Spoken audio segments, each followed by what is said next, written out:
Hey guys, it's Faye and this is Day with Faye. Today I'm going to be showing you guys my typical video equipment setup, exactly what equipment I use, what lens I use, and all that jazz. So yeah, I hope you guys enjoy. As always, there are timestamps in the description below, and I try to post videos every Wednesday and Friday, so if you can, please subscribe to my channel. It will mean a lot to me. First off, lighting. I use 2 soft boxes and a ring light. I love my ring light. It's an 18-inch adjustable ring light from each shot. Super easy to set up.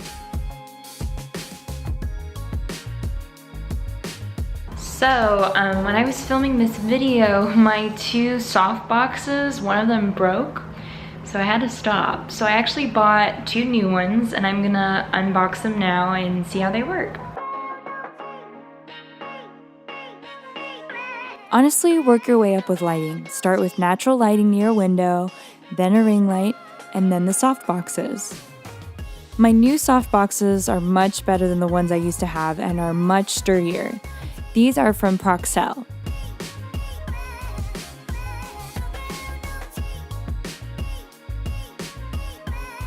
Be careful when putting in your bulbs. Be gentle. Keep both hands on it because they are fragile and will shatter if it falls on any hard surface.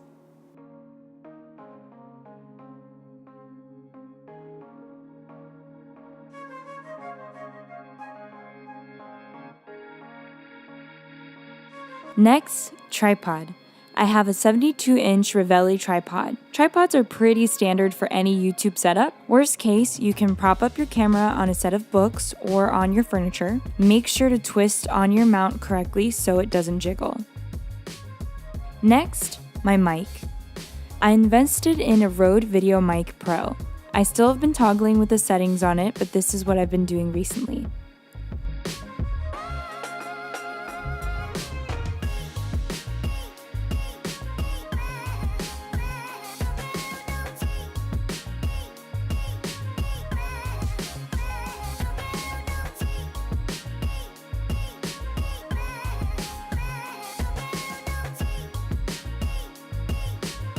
Next, I use my MacBook laptop as a monitor and use the EOS remote app that I connect with wirelessly through my camera. I find this really useful because a lot of times I can't see if my lens is focusing on the right thing just through the viewfinder, so looking through a monitor up close really helps me out and makes things a lot easier.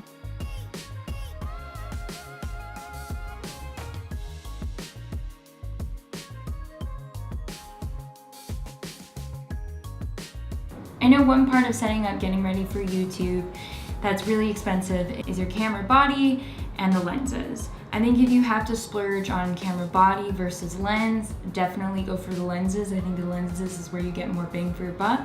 And definitely when you do get your SLR, make sure to get insurance on it. I didn't have any insurance on my 70D. It broke without, I didn't do anything to it. It just like malfunctioned on its own. It was quoted at a price that was too much for me, where it was like I might as well just get a new SLR.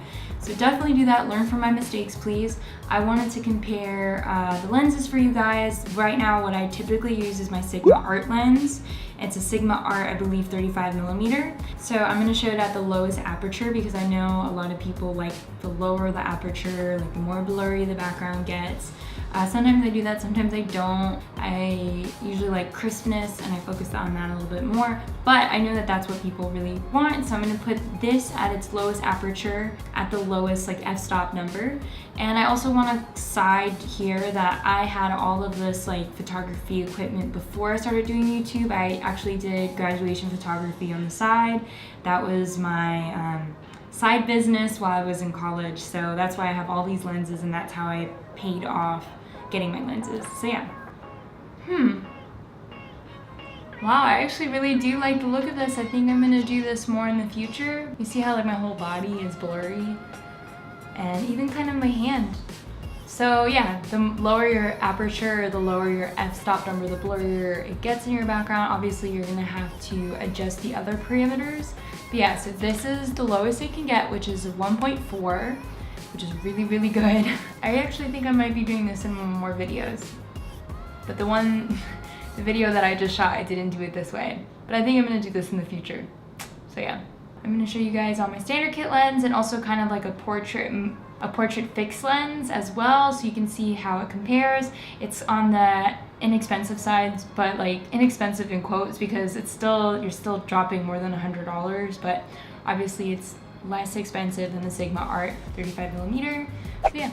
Alright, so this is the kit lens that I got with my Canon 70D. Again, that broke, but so when I got my 80D, I just got the body because I was like, I have my kit lens, I don't feel like I need another one. Now, one thing that's good about this is that I can zoom. I kind of try to put it same sort of like zoom as the Sigma Art.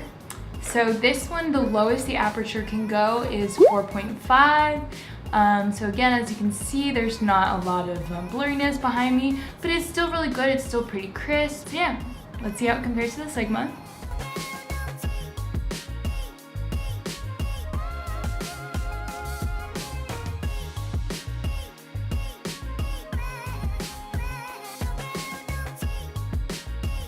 Alright, next I'm going to show you the fixed lens that I have through Canon that was inexpensive, just inexpensive compared to the Sigma. With fixed lenses compared to like zoom lenses, you get smaller aperture, which is what everybody craves with the YouTube videos, yeah.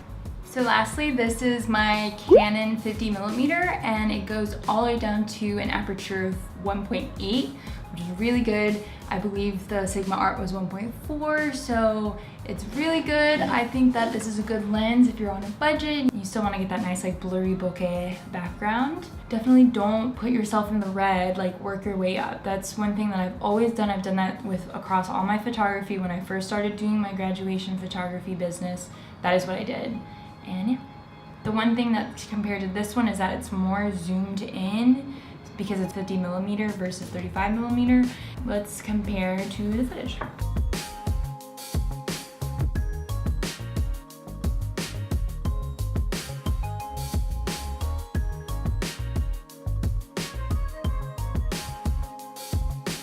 I also use my Canon G7X Mark II for vlogging. I love it. I think this is a really good camera. Here's some footage of it closing up on my plant and zooming in on my puppy, but really he's not a puppy because he's 3, but I think he's a puppy. So yeah.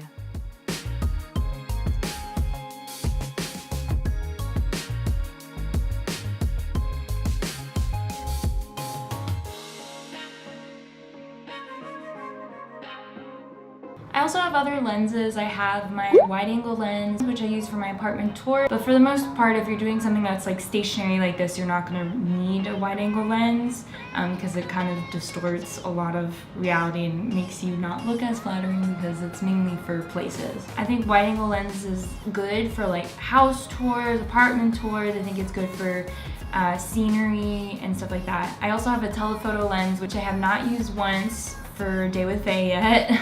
But I usually use that when I'm traveling or if I'm gonna go somewhere and I want to be a safe distance away from something. So if I'm in nature, or also it's good for really good creepy like candid shots of people because they don't know you're taking pictures of them. I loved using my telephoto lens at weddings. I found that was really fun. And then I have a macro lens which I use for ring pictures. I've only used it once on DayWithPhae and that was for a close-up of my ring. But yeah, I don't see really a need for that unless you're working at stuff on a macro level for your channel. I hope that this was super informational for you guys. I know that when I was starting out with YouTube, I was so overwhelmed and there was so much information. So I really wanted to boil it down for you guys. If you guys have any questions for me, I've linked down every single thing that I have online. It's all down there for you. And I hope this was informational for you. If it was, please give me a thumbs up. Bye guys.